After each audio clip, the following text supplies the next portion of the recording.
Jake Morrison stood in front of the big screen on his ship. The screen showed fire and death. Another human colony was burning. The aliens had done this. They called it cleaning up the galaxy. The ship Defiance shook as Jake hit the metal wall with his fist. 300 years. For 300 years, humans had tried to be good. They followed alien rules. They said please and thank you. They took insults and smiled. Not anymore. The message came through the speakers. It was from Dr. Lisa Chen. She was the only human allowed to speak at the big alien meeting called the Galactic Council. Her voice was tired and sad. They voted, Lisa said. 847 votes to kill everyone on Kepler Colony. Only one vote to save them. My vote. They threw me out of the room after that. Jake closed his eyes. Kepler Colony had 50,000 people. Farmers, teachers, children, old folks. All of them were dead now because the aliens thought humans were dirty things that needed to be cleaned away. The aliens were many different kinds. The Vorthan looked like walking crystals. They thought they were very smart. The Zephyri looked like big bugs with many arms. They worked together like ants in a hill. The Luminar were made of light and energy. They thought they were better than everyone else because they had no real bodies. All of these aliens had one thing they agreed on. Humans were bad. Humans grew too fast. Humans built too many ships. Humans asked too many questions. The aliens had been talking about the human problem for years. Lisa Chen had tried to make peace. She spoke at their meetings. She showed them that humans could be good neighbors. She brought gifts from Earth. None of it worked. The aliens had already decided what they wanted to do. They called us a sickness, Lisa continued her message. They said we spread too fast across the stars. They said we corrupt everything we touch. The vote today was just to make it official. They want us all dead. Jake opened his communication line to Earth. Admiral Kate Sullivan's face appeared on the screen. She was the head of all human space forces. Her face looked like stone, but her eyes burned with anger. You heard the message from Lisa? Kate asked. Yes, Admiral. What are your orders? Kate was quiet for a long moment. Behind her, Jake could see other military officers moving around. Everyone looked ready for war. The president signed the papers 1 hour ago, Kate said. Operation Prometheus is now active. We tried peace, Jake. We tried to be friends. They chose war instead. Jake had heard rumors about Operation Prometheus. It was the secret plan for what to do if the aliens ever tried to kill all humans. Military scientists had been working on it for decades. They studied every alien race. They learned their weak spots. They built weapons designed to hurt specific types of aliens. The humans had hoped they would never need to use these plans. All human fleets will get the same message you are getting now. Kate continued. No more playing nice. No more following their rules. No more asking permission to live. We end this. Jake looked at his crew. They were good people. Most of them had never fought in a real war. The galaxy had been peaceful for so long that many humans had never seen battle, but they were ready. They had to be ready. What about the colonies that survived? Jake asked. We save who we can, Kate replied. But our main job now is to make sure this never happens again. The aliens think we are weak because we tried to be peaceful. They think our weapons are old and simple. They are about to learn how wrong they are. The communication ended. Jake turned to his crew. His second in command was Commander Ellen Brooks. She had been working on computer warfare for years. She knew how to break into alien systems and cause problems. Ellen, are our special weapons ready? Jake asked. Yes, sir. Dr. Amy Rodriguez sent us the new designs last month. We have plasma guns that can break through Vorthon crystal shields. We have sound weapons that can confuse the Zephyri hive mind. We have computer viruses that can make the Luminar energy beings go crazy. Jake nodded. The aliens thought they knew everything about human weapons. They had seen human ships fight pirates and raiders. But those fights used old weapons and old tactics. The aliens had never seen what humans could really do when they stopped holding back. Captain Ryan Davis came onto the bridge. He was the best pilot Jake had ever seen. Ryan could fly through asteroid fields like they were empty space. His job was to command the small attack ships. Sir, the fleet is ready, Ryan reported. We have 200 ships with us. More are coming from other systems. Good. Set course for the Vorthan home system. It is time to return their message. The ship's engines came to life. Around them, other human ships did the same. For the first time in 300 years, humans were not running away or asking for permission. They were hunting. Jake thought about his daughter back on Earth. She was only 10 years old. She would grow up in a different galaxy than the one he had known. Either it would be a galaxy where humans were free, or it would be a galaxy with no humans at all. The last message from Admiral Sullivan came through to all human ships at the same time. To all human forces, this is Admiral Sullivan. For 3 centuries, we have tried to earn the respect of the galactic community through peace, trade, and cooperation. Today they answered our friendship with genocide. They have awakened something they do not understand. They wanted to see monsters. Today they get their wish. All ships begin Operation Prometheus. Show them what humans do when you threaten our families. The Defiance jumped into faster-than-light travel. Behind it, 200 other human ships followed. They were heading toward the crystal cities of the Vorthan homeworld. The aliens had made their choice. Now they would live with the results. Jake looked at the stars rushing past his ship. Somewhere out there, other human fleets were doing the same thing. The peaceful days were over. The war for human survival had begun. The galaxy would never be the same. Captain Ryan Davis sat in his small fighter ship. Around him was the empty black of space. He could not see the enemy yet, but he knew they were there. His ship was invisible to their sensors. Human scientists had been working on this technology for years. The aliens thought they were too smart to be fooled. They were wrong. Behind Ryan, hidden in the darkness, were 1,000 human ships. The largest human fleet ever assembled waited for his signal. They were at the edge of the Vorthan home system. The crystal beings had no idea what was coming. Ryan remembered the briefings. The Vorthan thought their technology was perfect. They had shields that could stop any weapon. They had sensors that could see anything coming. They had computer systems that could calculate every battle before it started. All of these things had made them confident and lazy. Ghost Leader to Fleet Command, Ryan whispered into his radio. I can see their defense platforms. 12 stations around their main planet. Looks like they have about 300 ships on patrol. Admiral Kate Sullivan's voice came back through the communication system. She was commanding the attack from her flagship Retribution. Copy that, Ghost Leader. Are you ready to begin? Ryan looked at his weapons display. His fighter carried 4 of Dr. Amy Rodriguez's new quantum torpedoes. Each torpedo was designed to disrupt the crystal matrix that Vorthan ships were made of. When they hit, the enemy ships would break apart like glass. Ready, Admiral. Beginning attack run now. Ryan pushed his engines to full power. His ship shot forward like a bullet. The Vorthan sensors still could not see him coming. He passed through their outer defenses without any alarm being raised. The first defense platform was huge. It looked like a giant crystal flower floating in space. Inside, Ryan knew there were probably 50 Vorthan soldiers. They thought they were safe behind their shields and armor. Ryan fired his first torpedo. The weapon hit the platform's shield generator. Blue light flashed as the crystal structure began to crack. The platform tried to send a warning signal, but Ryan fired his second torpedo before they could complete the message. The platform exploded in a shower of crystal fragments. The pieces sparkled in the light of the Vorthan sun like deadly snow. Ghost Leader to all ships, Ryan called out. The door is open. Come on in. 1,000 human ships appeared as their cloaking devices turned off. The Vorthan patrol fleet suddenly found themselves surrounded by enemies they had never seen coming. Their perfect sensors had failed completely. The battle began with fear and confusion on the alien side. The Vorthan commanders tried to organize their ships, but the human attack was coming from all directions at once. Captain Alex Thompson led the heavy battleships in a direct assault on the main fleet. His ship Retribution carried the biggest guns the humans had ever built. Target their command ship, Thompson ordered. Cut off the head and the body dies. The human plasma cannons fired. The weapons had been specially designed by Dr. Rodriguez to break through Vorthan crystal armor. The alien shields held for a few seconds, then collapsed. The command ship broke apart in an explosion of light and crystal dust. Commander Sam Parker led the assault on the planet's surface defenses. His troops used drop pods to land directly on the crystal cities. The Vorthan had never faced a ground invasion. Their soldiers were scientists and engineers, not fighters. Remember the briefing, Parker told his troops over the radio. The Vorthan can't fight well in small groups. They need their crystal network to coordinate. Break the network and they become confused. Parker's soldiers carried sonic grenades that could shatter crystal structures.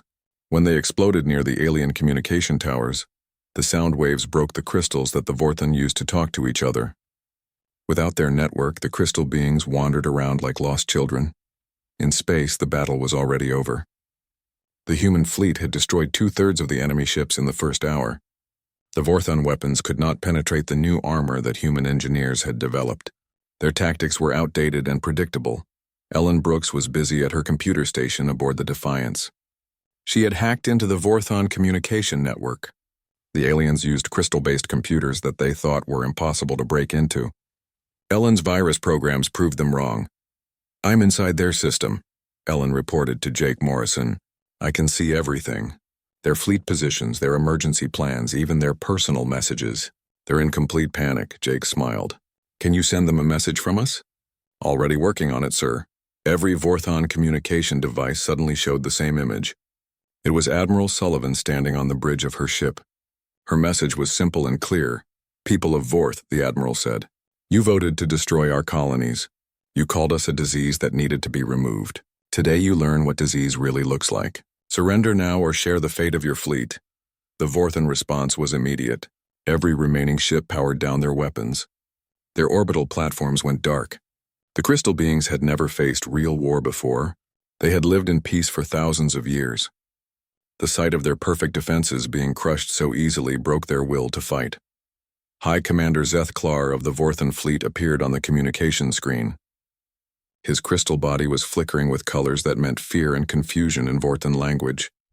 "Human Admiral," Zeth Klar said in broken English. We surrender. Please do not destroy our cities."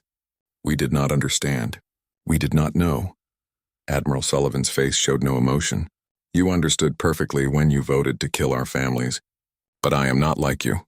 Human prisoners will be treated with respect. Your fleet will be impounded. Your military technology will be transferred to human control.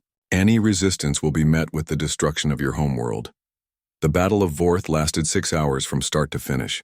When it ended, the humans had lost 0 ships. The Vorthon had lost their entire defense fleet and their main military base. More importantly, they had lost their confidence. News of the battle spread across the galaxy faster than the human fleet could travel. The other alien races received recordings of the fight. They saw how easily their most advanced allies had been defeated. The crystal beings had been considered the most technologically advanced race in the Counciled Admiral. Sullivan sent the same message to every alien world in the galaxy. The Galactic Council declared war on humanity when they voted for our extermination. "We accept your declaration.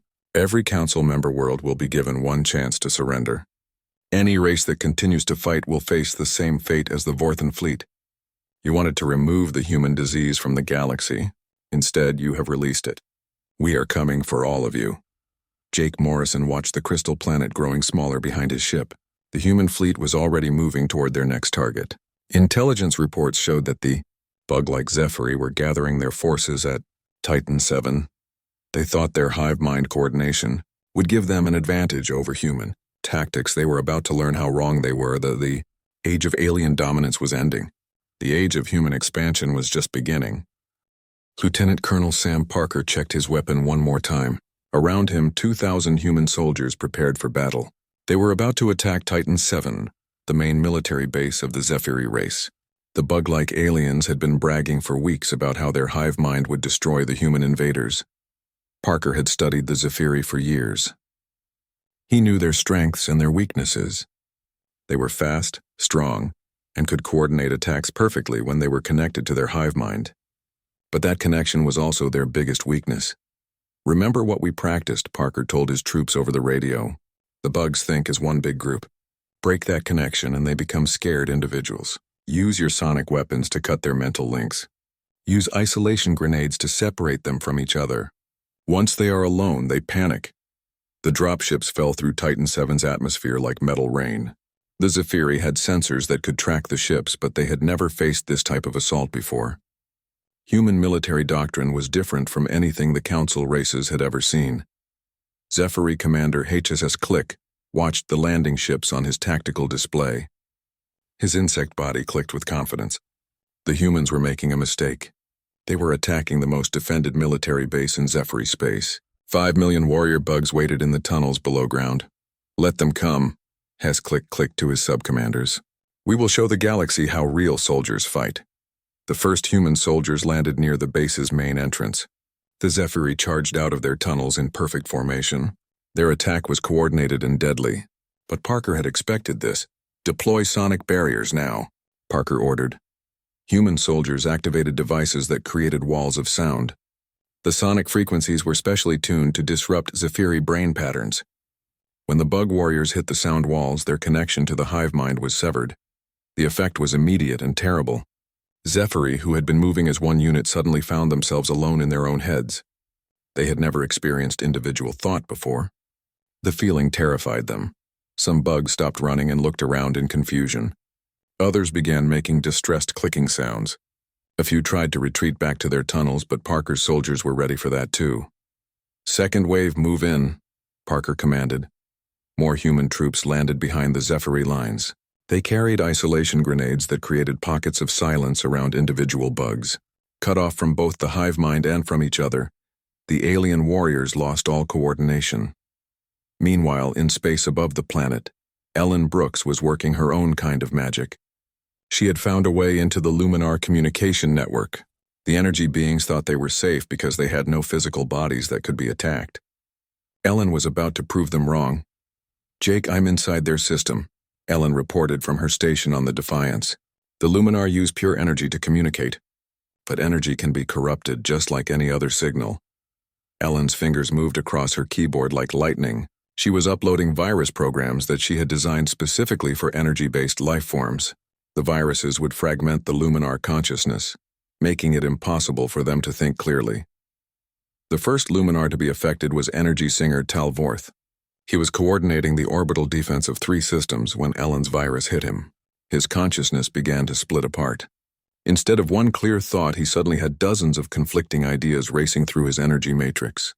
What is happening to me?" Talvorth broadcast on all frequencies. His energy form flickered and sparked as the virus spread through his system.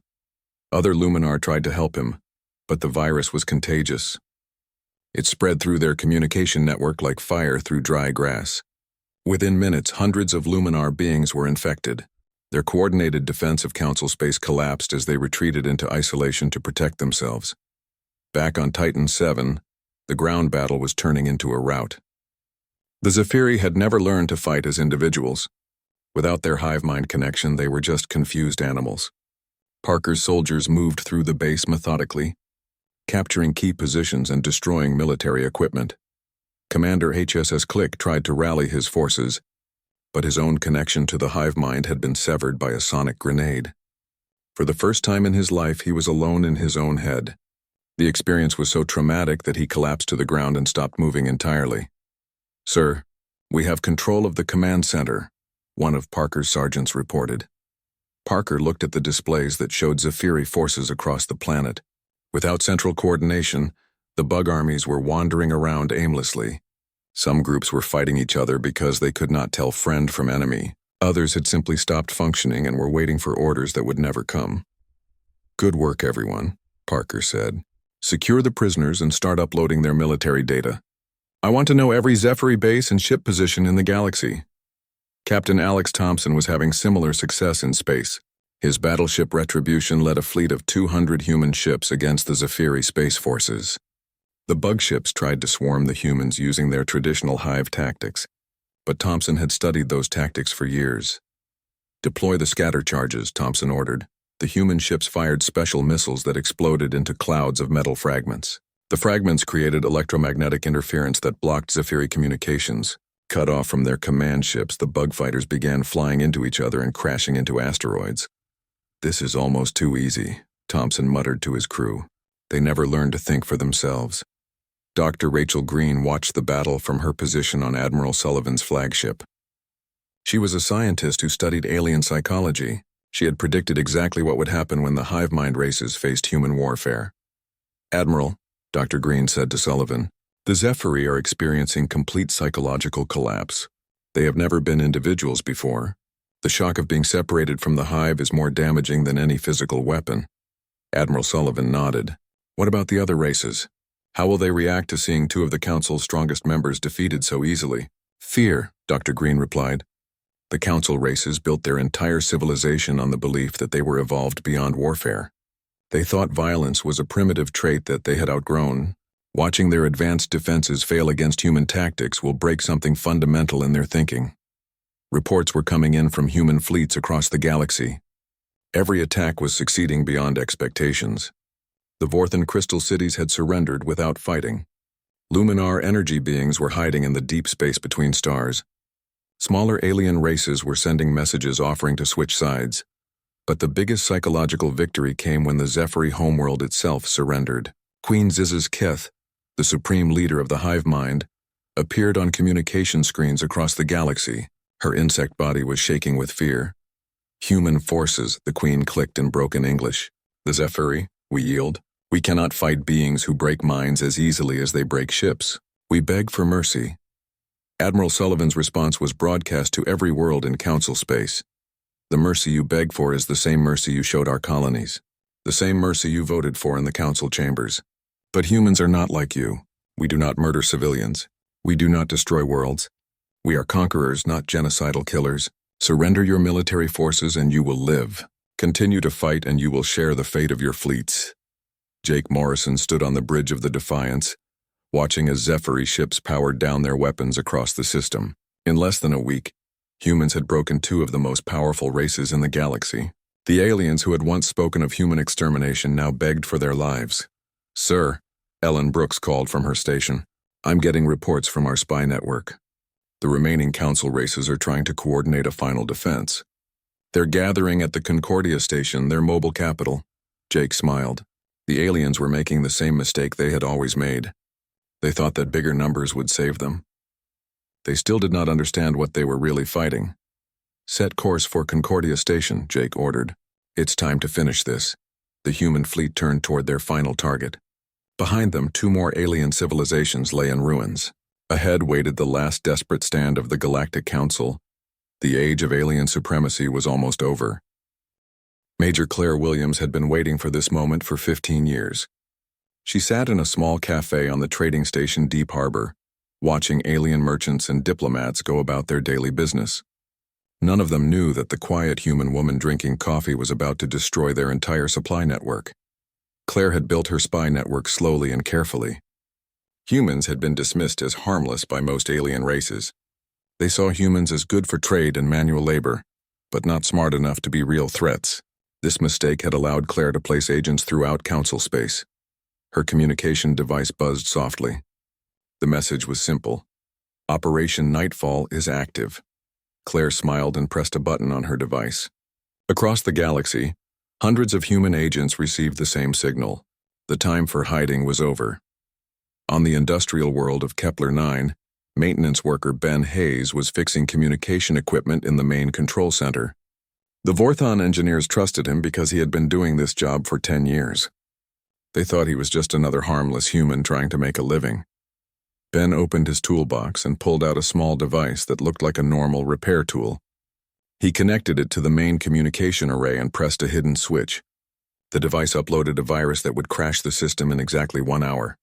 "All done," Ben told the Vorthon supervisor. "Your communication system is working perfectly now." The crystal being flickered with colors that meant satisfaction. "Good work, human. The council forces need reliable communications for their defense plans." Ben packed up his tools and left the building. In 1 hour, every military communication in this sector would go dark. The Vorthon would be blind and deaf when the human fleet arrived. On the supply depot at Rigel Station, cargo handler Lisa Murphy was loading food and ammunition onto ships bound for council defense positions. The alien quartermaster had no idea that Lisa was replacing half the ammunition with defective rounds that would explode in the alien weapons instead of firing properly. "These supplies are vital for our defense," the quartermaster told Lisa. "The human fleet cannot be allowed to advance further." "Don't worry," Lisa replied, hiding her smile. "These supplies will definitely help end the war quickly." The council races had made their supply lines too dependent on human workers. For decades, humans had been the backbone of galactic trade and industry. The aliens had grown lazy and comfortable, letting humans handle the jobs they considered beneath them. Now that trust was becoming their destruction, Commander Ben Hayes led the assault on the Vorton homeworld's backup defenses. The crystal beings had built a second line of defense around their most important colonies. They called it the Crystal Lattice, and they claimed it was unbreakable. The lattice was made of thousands of crystal platforms connected by energy beams. The platforms could share power and coordinate their shields. In theory, attacking one platform would strengthen all the others. The Vorthon had spent 50 years building this defense system. Ben's ships carried gravitational bombs, another invention from Dr. Amy Rodriguez. When the bombs exploded, they created small black holes that lasted for only a few seconds, but those few seconds were enough to warp space and time around the crystal structures. Target the main connection nodes. Ben ordered his fleet. Hit them all at the same time. 20 gravitational bombs exploded simultaneously around the crystal lattice. The artificial black holes twisted the space between the platforms. The energy beams that connected them were bent and broken. Without their connections, the individual platforms became isolated and vulnerable. The Vorthon watched in horror as their greatest defensive achievement fell apart in minutes. The crystal platforms, no longer able to share power, were destroyed one by human plasma cannons. "Impossible," whispered Crystal Singer Velnoth from his command post. "The lattice was perfect. Our calculations showed it could not be broken." "Your calculations did not account for human creativity," Ben replied over the communication channel. "You built a strong wall. We changed the rules of physics around it." Meanwhile, Dr. Rachel Green was working on breaking something more fragile than crystal defenses. She was breaking alien morale. Her psychological warfare broadcasts were being sent to every council world. "People of the galaxy," Dr. Green's voice said over every communication channel, "your leaders told you that humans were primitive. They said our weapons were simple. They promised you that your advanced technology would protect you. Look around you now. Where are your fleets? Where are your defenses? Where are your leaders?" The broadcast showed footage from the recent battles. Vorthon ships exploding like glass sculptures. Zephyri warriors running in panic when separated from their hive mind. Luminar energy beings fragmenting into scattered light when hit by human viruses. "The Council lied to you," Dr. Green continued. "They told you that you were evolved beyond war. But evolution never stops. While you were building pretty cities and making peace treaties, humans were learning to fight. We evolved too. We evolved to survive." The psychological impact was devastating. Many alien races had built their entire culture around the belief that they were superior to humans. Seeing their most advanced technology fail so completely against human tactics shattered their worldview. Reports came in from across the galaxy. The aquatic mere people of Oceania Prime had withdrawn all their ships to their deepest ocean trenches. The silicon-based builders had sealed themselves inside their mountain fortresses. The energy weavers had stopped all communication with the outside galaxy. But the most important victory came from an unexpected source. The artificial intelligence race called the Synthetics had been neutral in the conflict. They computed probabilities and made logical decisions without emotion. Their analysis of the war was simple and brutal. "The probability of Council victory is now 0.001%, the Synthetic spokesperson announced. "Logic dictates that the Synthetic Collective will not support a losing cause.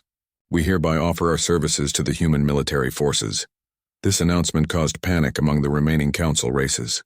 The Synthetics controlled most of the galaxy's computer networks and automated defense systems. With them switching sides, the Council lost control of their own technology. Admiral Kate Sullivan received the surrender offer from her flagship. She was leading the main human fleet toward the Council's last stronghold at Concordia Station. The mobile capital was protected by the combined fleets of 40 different alien races. It would be the final battle of the war. "Admiral," her communication officer reported, "we're receiving surrender offers from 17 different races. They want to negotiate separate peace treaties." Sullivan looked at the tactical display. It showed the positions of every remaining Council ship. Even with 40 races working together, they had fewer ships than the human fleet. More importantly, their ships were designed for different types of warfare. They had never learned to coordinate effectively. No separate treaties, Sullivan decided. They voted together to exterminate humanity. They can surrender together or die together. Jake Morrison stood on the bridge of the Defiance reading intelligence reports from Claire's spy network. The information was incredible. Every Council battle plan, every ship position, every supply route. The aliens had no secrets left. "Sir," Ellen Brooks called from her station. "I'm detecting massive energy signatures from Concordia Station. They're powering up some kind of superweapon." Jake nodded. He had been expecting this. Desperate enemies always tried desperate tactics. The council races probably had some ancient weapon they had been saving for emergencies. They were about to learn that humans had been preparing for this possibility too. "Signal the fleet," Jake ordered. "Time to see what our new synthetic allies can do." The human fleet moved toward Concordia Station like a pack of hunting wolves. Behind them lay the wreckage of 2 galactic civilizations. Ahead waited the final confrontation with the aliens who had started this war. The Council had wanted to hunt humans to extinction. Instead, they had turned humans into the galaxy's most dangerous predators. The prey had become the hunter, and the hunt was almost over. Proclaimed human extinction. "To all beings throughout this galaxy," Sullivan said, "the age of the Galactic Council is over. The age of the Terran hegemony begins. We did not seek this war, but we will finish it properly. Peace will come to this galaxy, but it will be peace under human protection." Years later, Captain Alex Thompson, now governor of the former Council territories, stood on the observation deck of New Geneva Station.